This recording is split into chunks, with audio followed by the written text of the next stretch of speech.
বাংলাদেশে শিশুর মৃত্যুর এক নতুন বিভীষিকা হয়ে দাঁড়িয়েছে হাম। গত ৫৪ দিনে দেশে হাম এবং এর উপসর্গ নিয়ে মৃত্যুর মিছিল ৩৩৪-এ পৌঁছেছে, যা কোনো যুদ্ধাবস্থার চেয়ে কম নয়। গত ২৪ ঘণ্টাতেই ৭টি শিশু প্রাণ হারিয়েছে, যার মধ্যে ৩টি সিলেট বিভাগের।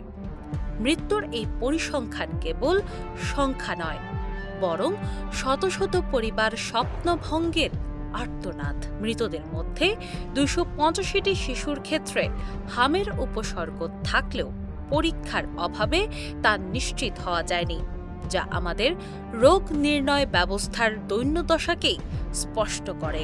স্বাস্থ্য অধিদপ্তরের তথ্যমতে ঢাকা বিভাগে সর্বোচ্চ ১৩৫ জন এবং রাজশাহীতে ৭৮ জন মারা গেছে। গত ২৪ ঘণ্টায় ৯৫০ জন শিশু হাসপাতালে ভর্তি হয়েছে। কিন্তু প্রশ্ন উঠছে, যে দেশে ৫ বছরের কম বয়সী শিশুদের ৮৮% টিকার আওতায় থাকার দাবি করা হয়, সেখানে কেন হঠাৎ এই মহামারী?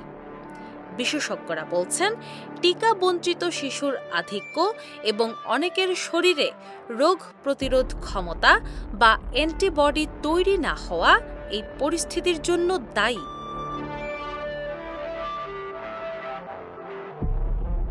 টিকা নেওয়া শিশুদের মাঝেও সংক্রমণ দেখা দেওয়া আমাদের টিকাদান কর্মসূচির গুণগত মান নিয়ে বড়সড় প্রশ্ন তুলে দিচ্ছে। হাম কেবল সাধারণ জ্বর নয়, এটি শরীরের রোগ প্রতিরোধ ক্ষমতা ধ্বংস করে নিউমোনিয়া, মারাত্মক ডায়রিয়া, কান পচা এবং ভিটামিন এর অভাবে অন্ধত্বের মতো দীর্ঘমেয়াদী জটিলতা তৈরি করছে। হাজারো শিশু আজ হাসপাতালের শয্যায় কাতরাচ্ছে, অথচ এই ভাইরাসটি সম্পূর্ণ প্রতিরোধযোগ্য ছিল। এদিকে স্বাস্থ্যমন্ত্রী সর্দার মোহাম্মদ সাখাওয়াত হোসেন বুধবার ২২ এপ্রিল রাজধানীর শাহবাগে সুপার স্পেশালাইজড হাসপাতালে চীনের কুনমিং মেডিকেল ইউনিভার্সিটির সাথে বাংলাদেশ মেডিকেল বিশ্ববিদ্যালয়ের সমঝোতা স্মারক অনুষ্ঠানে আশ্বস্ত করেছিলেন যে দেশে আগামী ৬ মাসের টিকা পর্যাপ্ত মজুদ আছে এবং ১ লাখ স্বাস্থ্যকর্মী নিয়োগের প্রক্রিয়া চলছে। কিন্তু প্রশ্ন হলো, যখন শিশুরা মারা যাচ্ছে তখন মজুদ আছে কিংবা নিয়োগ হবে এমন সান্ত্বনা কি যথেষ্ট?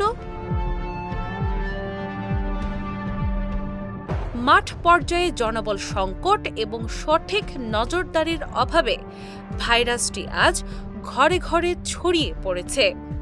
উপজেলা পর্যায়ে আনসার নিয়োগের ঘোষণা দিলেও শিশুদের জীবন বাঁচাতে প্রয়োজনীয় নিবিড় পরিচর্যা কেন্দ্র, আইসিইউ বা বিশেষায়িত ওয়ার্ডের সংকট এখনও প্রকট।